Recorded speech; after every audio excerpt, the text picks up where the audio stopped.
Hi viewers. இன்னைக்கு March 6 Siragadikka ஆசை serial என்னாச்சுன்னு சொல்லி பார்க்கலாம்க்கு முன்னாடி எங்கள் சேனல் சப்ஸ்கிரைப் பண்ணாதவங்க மறக்காம சப்ஸ்கிரைப் பண்ணுங்க.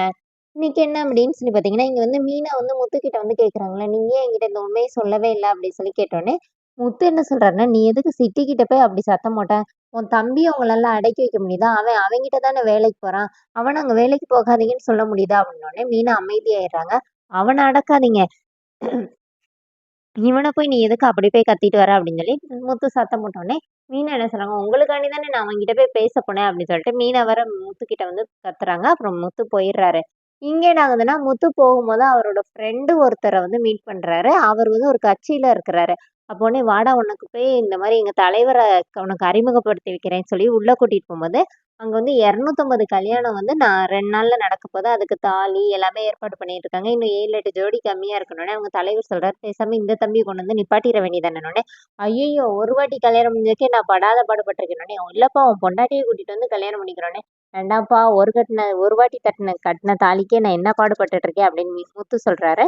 அப்போ மாலை கட்டுறவர் வந்து நைட்டோட நைட்டா யாரையோ கூட்டிட்டு ஓடி போயிட்டாரு. மாலை தான் இப்ப கட்ட முடியலன்னோனே, அவருங்க தலைவருங்க அப்படியே டென்ஷன் ஆகி அவங்க ஃப்ரெண்ட அடிக்க போறாரு. அப்புறமா அவங்க ஃப்ரெண்ட் இருங்கய்யா, இருங்கய்யா, என்னோட ஒய்ஃப் வந்து மாலை கட்டுவாங்க. 500 மாலை தானே இவங்க கட்டி தந்துருவாங்கன்னோனே, என் என் தம்பி உன் ஒய்ஃப் வந்து மாலை கட்டுவாங்களான்னோனே, ஆமான்னோனே, அவர் வந்து ரூ. 20,000 அட்வான்ஸ் குடுத்து விடுறாரு.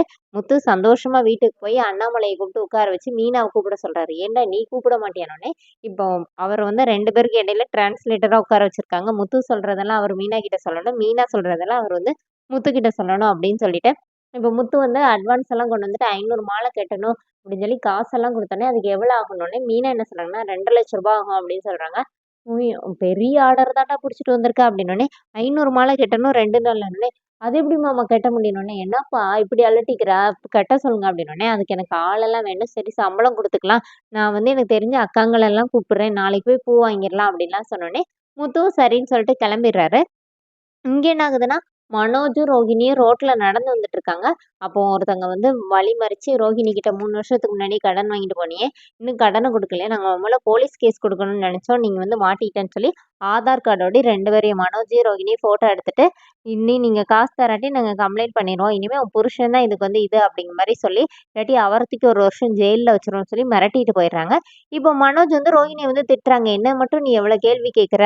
புருஷன் பொண்டாட்டி கூட உண்மைய மறைக்கக்கூடாதுன்னு. ஆனா நீ என்கிட்டருந்து இவ்வளோ பெரிய உண்மைய மறைச்சிருக்கன்னோனே, இப்போ ரோஹிணி வந்து சொல்லிக்கிட்டே இருக்காங்க. அது வந்து வித்யாவோட அம்மாவுக்கு உடம்பு சரியில்லாதப்போ வாங்குனது.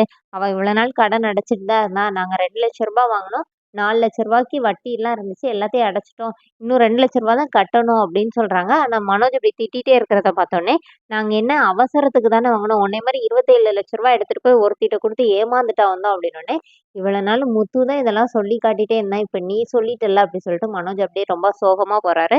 அதோட என்னோட எபிசோட் எண்ட் பண்ணிட்டாங்க. நாளைக்கு என்னன்னா, வீட்ல வந்து இருட்டா இருக்குது. அப்போ முத்து வந்து என்ன சத்தம்ன்னு சொல்லிட்டு மொபைல்ல டார்ச் வச்சு அடிக்கும்போது, விஜய் முகத்துல ஏதோ கடல மாவு மாரி தேய்ச்சிருக்காங்க. ஐயோ பேய்! அப்படின்னு சொல்லி கத்துறாங்க. சத்தம் கேட்டு ரோஹிணியும், மனோஜும் டார்ச் லைட் அடிச்சுட்டு வராங்க. அவங்களும் விஜய பார்த்தோனே, ஐயோ பேய்! அப்படின்னு சொல்லிட்டு அவங்களும் கத்துறாங்க. அதோட என்னோட எபிசோட் எண்ட் பண்ணியிருக்காங்க.